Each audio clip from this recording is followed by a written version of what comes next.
हाँ बच्चों, आज के सारी जानकारी का सबसे मेन जो नेट सेल है वो ये है कि आपको पहली चीज़ कि चेंजिंग रूल आने चाहिए। चेंजिंग रूल का मतलब कि 90 से डिवाइड करने के बाद पहला चीज़ देखना होगा कि 90 इंटू इवन है या 90 इंटू ऑड है। अगर 90 इंटू इवन है तो जो साइन कॉस टैन है वही रहेगा और चेंज नहीं होगा। अगर 90 इंटू ऑड है तो चेंज होगा, और वो चेंज कैसे होगा वो आपको देखना है कि साइन से कास, कास से साइन, टैन से काट, काट से टैन, सेक से कोसेक, कोसेक से सेक रहेगा। ये आपके पास चेंजिंग रूल है। उसके बाद आपको ये देखना है कि किस क्वाड्रेंट में पड़ रहा है। 90 इंटू 1 है तो फर्स्ट क्वाड्रेंट का क्रॉस करके सेकंड में पड़ रहा है। 90 इंटू 2 है तो फर्स्ट और सेकंड क्रॉस करके थर्ड में पड़ेगा। 90 इंटू 3 है तो फर्स्ट सेकंड थर्ड क्रॉस करके फोर्थ क्वाड्रेंट में पड़ेगा। 90 इंटू 4 है तो 1 2 3 4 क्रॉस करके फिफ्थ में पड़ेगा। अगर 90 इंटू 7 है तो first second third fourth fifth six seventh cross करके ये यानी फोर्थ क्वाड्रेंट में पड़ेगा।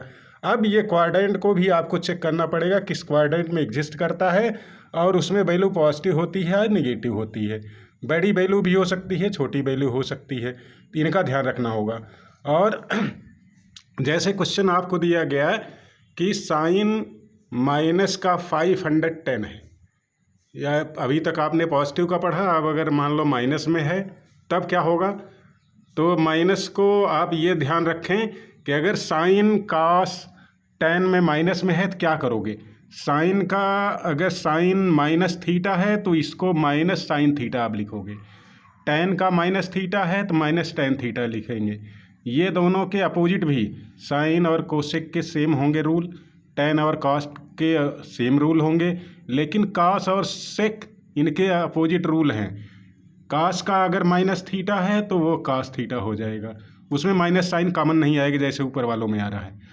अगर सेक में माइनस है तो वो भी सेक थीटा हो जाएगा, वो भी माइनस काउंट नहीं होगा।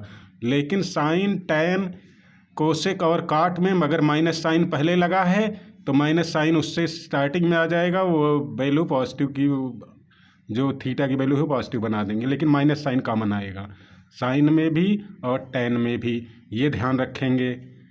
इसमें आज जो भी पढ़ा रहे हैं बहुत सारी चीज़ें आपको याद रखनी पड़ेंगी और ध्यान में रखना पड़ेगा। अब देखें यहाँ पे क्वेश्चन में आए तो साइन माइनस का 510 है तो ये माइनस साइन कॉमन आ जाएगी क्योंकि इसमें माइनस एंगल के साथ लगा हुआ है। तो वैल्यू क्या हो जाएगी, minus sine 90 into 5 plus 60 degree. कैसे आया, अब आप डिवाइड करके 90 से देखेंगे 510 को तो 95 जा 450 और रिमाइंडर 60 बचा। अब इस वैल्यू को आप लिखोगे 90 इंटू 5 प्लस 60 डिग्री 510 को, और माइनस साइन जो था उसको पहले लगा दिए साइन से। अब वैल्यू क्या हो गई माइनस, यहाँ पे 5 ऑड नंबर है इसलिए साइन चेंज हो जाएगा, साइन चेंज होगा तो किस में जाएगा, कास में, और ये सारी वैल्यू हट जाती है 90 इंटू 5 90 इंटू जो भी वैल्यू हो इवन और ऑड की, केवल रिमाइंडर जो रहेगा वही बचेगा। तो यहाँ कास 60 हो गया और माइनस साइन ऑलरेडी चल रहा है। अब फिफ्थ क्वाड्रेंट को क्रॉस कर रहा है, तो फिफ्थ क्वाड्रेंट को क्रॉस कर रहा है क्योंकि 5 है तो यहाँ first quadrant, second quadrant, third quadrant, fourth quadrant, fifth quadrant, इसको क्रॉस करके सिक्स क्वाड्रेंट में 60 डिग्री लगा रहा है। अगर यहाँ पे फिफ्थ क्वाड्रेंट का मतलब हो गया तो पार करने का, यानी इस वाले सेकंड क्वाड्रेंट में पड़ रहा है। सेकंड क्वाड्रेंट में साइन जो होता है ये पॉजिटिव का रहता है, लेकिन ऑलरेडी माइनस लगा हुआ है, इसमें माइनस ऑलरेडी लगा हुआ है, तो इसलिए पूरी वैल्यू क्या हो जाएगी, माइनस 1/2। कास 60 की वैल्यू 1/2 होती है, माइनस ऑलरेडी लगा है इसलिए माइनस रहेगा, और सेकंड क्वाड्रेंट में है तो जैसे वैल्यू है वैसे ही रहेगी, उसमें कोई बदलाव नहीं है।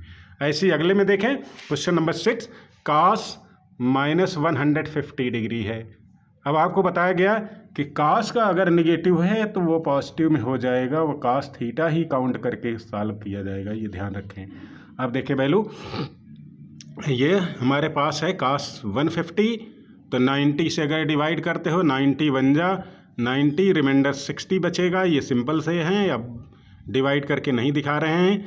1 जो है ऑड नंबर है इसलिए हमारे पास ये वैल्यू हो जाएगी साइन 60 डिग्री। 1 आड है इसलिए कास चेंज हो करके साइन में आ गया और साइन 60 बन गया। साइन 60 और क्वाड्रेंट चेक करें तो फर्स्ट क्वाड्रेंट को क्रॉस करके सेकंड क्वाड्रेंट में कास जा रहा है और सेकंड क्वाड्रेंट में कास क्या होता है, नेगेटिव का होता है। इसलिए साइन की वैल्यू जो का साइन 60 आ रहा है ये नेगेटिव साइन में इसका आंसर लिखना पड़ेगा, -√3/2 ये आंसर हो गया, क्योंकि ये सेकंड क्वाड्रेंट में लाइज करता है, ओरिजिनली ये कास का है, इसलिए ऐसा हो जाएगा। ये रूल्स आपको याद रहें और ये याद रहें कि pi radian equal to 180 degree. अब जैसे अगला क्वेश्चन देख रहे हैं तो ये थोड़ा सा अच्छा क्वेश्चन है। आपको दिया गया है साइन 31 पाई/3, तो पाई रेडियन की वैल्यू आपको बताए, दैट इज 180 डिग्री। अगर 180 डिग्री है तब फिर क्या करना होगा, तो यहाँ पे लिखोगे साइन 31 × 180/3, 3 से इसको डिवाइड किए 60 आया, 31 × 60 किए तो 1860 आ गया। इतनी बड़ी वैल्यू साइन 1860 डिग्री। अब देखें 1860 को 90 से डिवाइड करें तो 90 2 × 180, रिमाइंडर आया 6, 0 को ले आओगे तो आपको यहाँ 0 बढ़ाना पड़ेगा। ये वैल्यू हो गई 90 × 20 + 60 डिग्री। अब 90 × 20, 20 क्या है, दैट इज इवन नंबर। अब इवन नंबर होने की वजह से ये चेंज नहीं होगा, तो चेंज नहीं होगा तो वैल्यू क्या बनेगी, साइन 60 ही रहेगा, साइन 60 रहेगा, ठीक है। अब 90 × 20 यानी 20 टाइम्स आपको चेक करना पड़ेगा क्वाड्रेंट को। अब देखें क्वाड्रेंट, ये first, second, third, fourth, fifth, six, seventh, 8th, 9th, 10th, 11th, 12th, 13, 14, 15, 16, 17, 18, 19, 20, इसको पार करके ये फर्स्ट क्वाड्रेंट में जा रहा है। फर्स्ट क्वाड्रेंट में जाने का मतलब कि ये साइन 60 वैल्यू रहेगी और साइन 60 की वैल्यू क्या होगी, ये आप जानते हैं √3/2। तो वैल्यू बहुत बड़ी है लेकिन आंसर बहुत छोटा सा निकल के आ जाएगा। बिल्कुल सिंपल सा क्वेश्चन होगा। केवल ये ध्यान रखना होगा कि माइनस साइन में हो तो साइन और टेन के केस में माइनस साइन कॉमन आ जाएगा एंगल में, कास और सेक के केस में ये चीज़ नहीं लागू होती, ये ध्यान रखें। और दूसरा कि क्वाड्रेंट कौन सा पड़ेगा उसमें आपको चेक करना होगा 2 चीज़ें, पहली कि चेंज होगा कि नहीं होगा, ये आपको ध्यान देना होगा, इवन और ऑड का चक्कर। दूसरा किस क्वाड्रेंट में लाइज करता है उसमें साइन कैसा होता है, ये ध्यान रखना होगा। बस ये 2 चीज़ें आपको याद रही तो बाकी तो बहुत सिंपल है। वैल्यूज़ आप टेबल 10th में याद किए हैं, वही टेबल आपको काम करेगा।